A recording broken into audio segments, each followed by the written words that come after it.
जिस व्याख्या को कर रहे हैं उसमें इस बात पर ध्यान देना बहुत जरूरी है कि कर्म का उदय नए कर्म को, नए कर्म बंध को कराए ही ये जरूरी नहीं। क्या? कर्म का उदय नए कर्म का बंध कराए ही ये जरूरी नहीं, लेकिन जब भी नए कर्म का बंध होगा कर्म के उदय में ही होगा।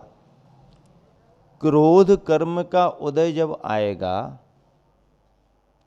तभी किसी को क्रोध आएगा।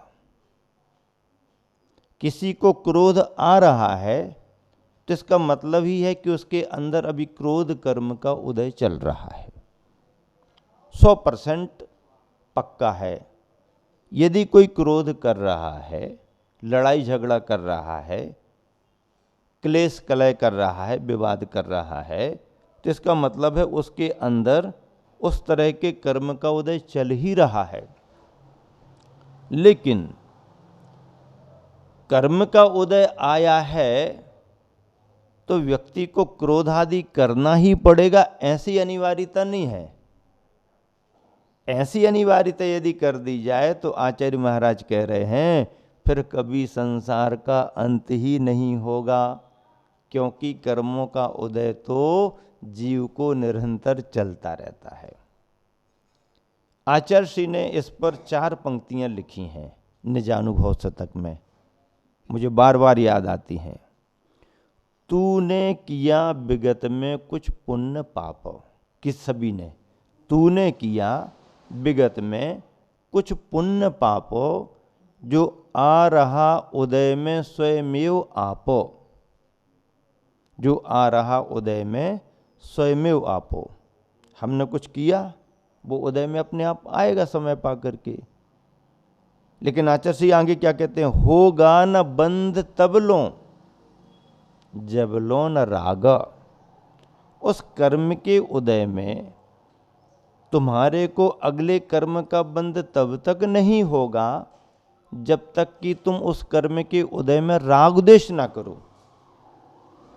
राग द्वेष करोगे तो ही बंध होगा, राग द्वेष नहीं करोगे तो बंध नहीं होगा। होगा न बंध तब लो जब लो न राग, चिंता नहीं उदय से बन बीत राग। बीत राग। किसी ने किसी को अपशब्द कहे, उसके मन में क्रोध आ गया, शब्द सुनकर के क्रोध आया, निमित्त वो बना, इसका उपादान कमजोर था। लेकिन वही शब्द दूसरे ने भी सुने, उसने हंस करके टाल दिया, उसने क्रोध नहीं किया। तो किसी का शब्द किसी को क्रोध दिलाने वाला कहाँ हुआ? शब्द ही यदि किसी को क्रोध दिलाने लगे तो आदमी तो फिर कभी क्षमा धर्म का पालन ही ना कर पाए, पालन ही ना कर पाए। वो तो रिमोट कंट्रोल हो जाएगा, गुस्सा कोई भी दिलाता रहेगा, फिर साधना का, समता का मोक्ष मार्ग समाप्त हो जाएगा। साधना फिर किसी काम की नहीं, स्वाश्रितपना परिणाम का कुछ भी नहीं रहा, समता भाव का कोई महत्व नहीं। इसलिए आचार्य ऐसा नहीं, सामने वाला व्यक्ति तुम्हारे को क्रोध दिलाने में निमित्त बन सकता है। अब सामने वाले का उपादान कमजोर हो तो वो उसकी चपेट में आ जाएगा। और यदि वह जागृत है, ज्ञानी है, थोड़ा सा समझता है, स्वाध्याय करता है, अरे ये निमित्त बन रहा है, इसे बचना चाहिए। हो भैया ठीक है ठीक है ठीक है, हमारा कुछ पुराना होगा, चलो खत्म हुआ, चलो ठीक है, आप खुश हो ना, चलो हो गया। इसमें उसने क्या किया, निमित्त वो बना था, लेकिन उसी निमित्त को इसने कर्म निर्जरा का कारण बना लिया। समता का परिणाम रख करके आए हुए उस कसाय के भाव को खत्म कर दिया। इसको कहते हैं जागृति, इसको कहते हैं ज्ञानीपना, इसको कहते हैं विवेक। हर समय हो सकता है ये अभ्यास, केवल घर छोड़ करके ही, दीक्षित होकर के ही ये ऐसा किया जाता है ऐसा नहीं। घर में भी हजारों परिस्थिति बनती हैं, बाजार में भी ढेर सारी परिस्थिति बनती हैं। सहन वहाँ भी करते हैं, पर वहाँ मजबूरी में सहन कर लेते हैं। मजबूरी में सहन करेंगे तो निर्जरा का स्रोत कम हो जाएगा, क्योंकि मजबूरी में किया। और यदि प्रतिकार करने की क्षमता भी थी, स्वतंत्रता भी थी, लेकिन उसके बाद भी शांति रखी, समता रखी, तो वो जो तुम्हारा अपना स्वयं का जागृत परिणाम है वह कर्म निर्जरा का कारण बन जाता है। इस तरह से यह विषय बहुत अच्छा चल रहा है। आचार्य महाराज समाधान करते हैं कि यह बात नहीं है, क्योंकि निर्विकल्प समाधि से च्युत होने वाले जीवों के, किसके? निर्विकल्प समाधि से च्युत होने वाले जीवों के। निर्विकल्प समाधि क्या कहलाती? सामायिक। सामायिक में जो निर्विकल्पता आती है, वीतरागता का परिणाम रागद्वेष रहित होता है, ध्यान की उस अवस्था को निर्विकल्प समाधि कहते हैं। समाधि का मतलब ये नहीं कि संलेखना चल रही है, वो संलेखना तो शरीर और अवस्था को लेकर के होती है, पर ऐसी निर्विकल्पता, समता का परिणाम, वो प्रति समय की समाधि मानी जाती है। समभाव को समाधि कहते हैं, समता परिणाम को। तो वो साधक जब करे तब उसकी निर्विकल्प समाधि मानी जाती। पर यह निर्विकल्प समाधि ध्यान की भूमिका में आएगी, चलते फिरते नहीं आएगी, बोलते बताते नहीं आएगी, स्वाध्याय करते नहीं आएगी, प्रवचन करते नहीं आएगी। जब ध्यान में बैठेंगे तब निर्विकल्प समाधि की अवस्था। तो ऐसे निर्विकल्प समाधि से च्युत होने वाले जीवों के कर्म का उदय मोह सहित ही होता है, जो कि व्यवहार से कर्म बंध का निमित्त होता है। किंतु निश्चय से तो अशुद्ध उपादान है कारण जिसका, ऐसा जीव का अपना रागादि अज्ञान भाव ही कर्म बंध का कारण है। अशुद्ध उपादान है निश्चय से, क्योंकि रागद्वेष आदि भाव जीव के साथ जुड़े हुए हैं, भिदे हुए हैं, लगे हुए हैं, तो उसका उपादान अभी अशुद्ध है। वीतरागता के परिणाम रखने वाले जीव का उपादान शुद्ध माना जाएगा, और रागद्वेष में ढले हुए जीव का परिणाम अशुद्ध उपादान को लेकर के होगा। उपादान मतलब उसकी योग्यता अंदर की। ऐसा जीव का अपना रागादि अज्ञान भाव ही कर्म बंध का कारण है। विशेषार्थ बहुत अच्छा लिखा। सारांश यह है कि कर्मोदय के बिना नवीन बंध नहीं होता। कर्मोदय के बिना नए कर्म का बंध नहीं होता, किंतु कर्मोदय के साथ साथ जब जीव के रागादि रूप विकार भाव होते हैं तभी नवीन बंध होता है। बंध के कारण मूल में जीव के रागत द्वेषादि विकार भाव होते हैं। जहाँ भी रागत द्वेषादि विकार भाव नष्ट हुए, वहाँ वीतरागी सम्यक दृष्टि जीव के बंध नहीं होता, केवल योगजन्य आश्रव आदि रहेगा। कसाय भाव का आश्रव खत्म हो गया, केवल योग प्रत्यय रहेगा। इसी बात को और आगे अच्छे तरीके से बतलाया जा रहा है। देखिए, पद्यानुवाद आचार्य ने बहुत अच्छा किया है। दोनों गाथाओं का पद्यानुवाद अपन मिल करके पढ़ेंगे। मिथ्या तो अविरति कुकसाय योग, एहें अचेतन सचेतन से त्रियोग। संयोग रूप जड़ है पुनि आत्म रूप, होते अनेक विध हैं अग दुख कूप। संयोग रूप जड़ प्रत्यय हेतु होते, दुष्टाष्ट कर्म दल के दुख बीज बोते। रागादि मान उनके पुनि हेतु होते, होते तभी नित्य दुखी जग जीव रोते। गुरुवर आचार्य श्री ने आचार्य प्रणीत विशिष्ट विशिष्ट ग्रंथों के पद्यानुवाद किए हैं और समयसार ग्रंथ के पद्यानुवाद को आचार्य श्री ने कुंद कुंद का कुंदन कहा।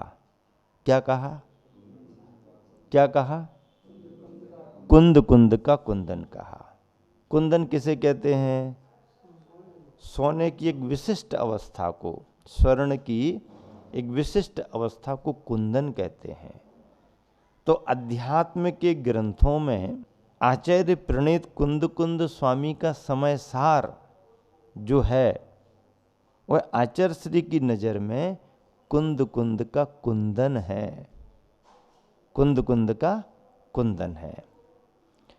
ऐसे इस पद्यानुवाद को इन गाथाओं की व्याख्या करने के साथ साथ आप सबके बीच में इसलिए रख रहे हैं कि मूल ग्रंथ के साथ साथ आचार्य ने कितने अच्छे तरीके से मनोयोग पूर्वक सांगोपांग विवेचना करते हुए पद्यानुवाद किया है, इसका परिचय भी तुम सबको होता रहे। पिछले 2-3 वर्ष से हम लोगों ने बहुत प्रयास किया, जगह जगह शिविर लगाए। बागड़ राजस्थान में जिन शिविरों में अपने सांगानेर के छात्र विद्वानों को बुलाया गया, संघ के ब्रह्मचारी भाइयों का सहयोग रहा। एलक निश्चय सागर जी महाराज जी का भी उसमें अच्छी संयोजना सहयोग रहता था। हम लोग भी मेहनत करते थे। सभी की मेहनत करने से शिविर बहुत सफल होता था और उस शिविर के विषयों में आचार्य श्री का कोई पद्यानुवाद, आचार्य श्री की कोई रचना अवश्य रखते थे हम लोग। क्यों? क्योंकि आचार्य श्री के साहित्य का परिचय सभी को निरंतर होता रहे और उनकी गहराइयों को हम और आप पहचानते रहें, जानते रहें। इसलिए इस बार प्रवचन माला के रूप में समयसार ग्रंथ को चुना है।